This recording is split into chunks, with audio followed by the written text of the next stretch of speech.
చాలా టేస్టీగా ఉండే, తింటూ ఉంటే తినాలనిపిస్తుండే దొండకాయ ఆవ పచ్చడిని ఇన్స్టెంట్గా ఎలా ప్రిపేర్ చేసుకోవాలో ఇప్పుడు మనం చూద్దాం. ఓం శాంతి. బ్రహ్మకుమారీస్ సాత్విక ఆహారం ప్రోగ్రాంకి స్వాగతం. ఈరోజు మనం దొండకాయ ఆవ పచ్చడి ఎలా పెట్టాలో చూద్దాం. సౌత్ ఇండియన్స్ ముఖ్యంగా పచ్చళ్ళని ఎక్కువగా ఇష్టపడుతూ ఉంటారు. అయితే ఈ పచ్చళ్ళు రకరకాలు ఉంటాయండి. రోటి పచ్చడి, నిలవ పచ్చడి, ఇన్స్టెంట్ పచ్చళ్ళు కూడా ఉంటాయి. ఈరోజు మనము ఇన్స్టెంట్గా ఏదైనా ఫంక్షన్ జరిగినా లేకపోతే ఏదైనా ప్రోగ్రాం ఉన్నప్పుడు కూడా మనకి ఉపయోగపడేలాగా ఇన్స్టెంట్గా ఏ విధంగా దొండకాయ ఆవ పచ్చడిని పెట్టుకోవాలి అనేది మనం ఇప్పుడు చూద్దాం. దానికి కావలసిన పదార్థాలని తెలుసుకుందాం. దొండకాయ ఆవ పచ్చడికి కావలసిన పదార్థాలు: దొండకాయలు 400 గ్రాములు, ఆవాలు 30 గ్రాములు అంటే 3 టేబుల్ స్పూన్స్, ఆయిల్ 1/3 కప్, కారం 30 గ్రాములు అంటే 4 టేబుల్ స్పూన్స్, పసుపు 1/2 టీ స్పూన్, ఉప్పు 30 గ్రాములు అంటే 2 టేబుల్ స్పూన్స్, నిమ్మరసం 2 టీ స్పూన్స్.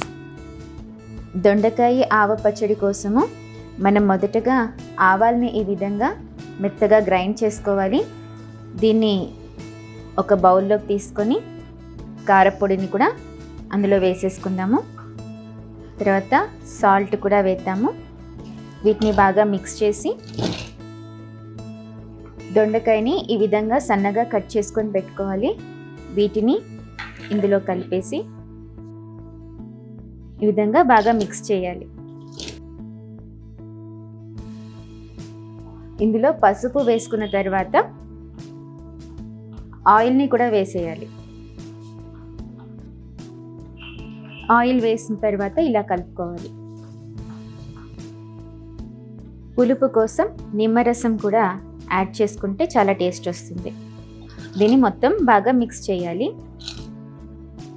ఈ విధంగా బాగా మిక్స్ చేసుకున్న ఈ పచ్చడి ఒక రోజు తర్వాత చూసినట్లయితే ముక్కకి ఉప్పు కారాలు బాగా పట్టి ముక్క కూడా చాలా బాగా టేస్ట్ వస్తుంది.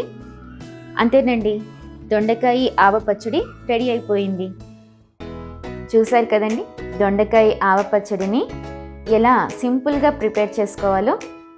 అయితే ఈ దొండకాయ పచ్చడిలో పచ్చి దొండకాయలే వేయాలి, పండు దొండకాయలు వేయకూడదు. అప్పుడు పచ్చడి కూడా ఎక్కువ రోజు నిలువ ఉంటుంది. ఇది ఒక రోజు తర్వాత అయితే ముక్క కూడా ఊరుతుంది, ఉప్పు కారాలు కూడా దీనికి చాలా బాగా పడతాయి. దీన్ని వేడివేడి అన్నంలో కలుపుకొని తింటే చాలా టేస్టీగా ఉంటుంది.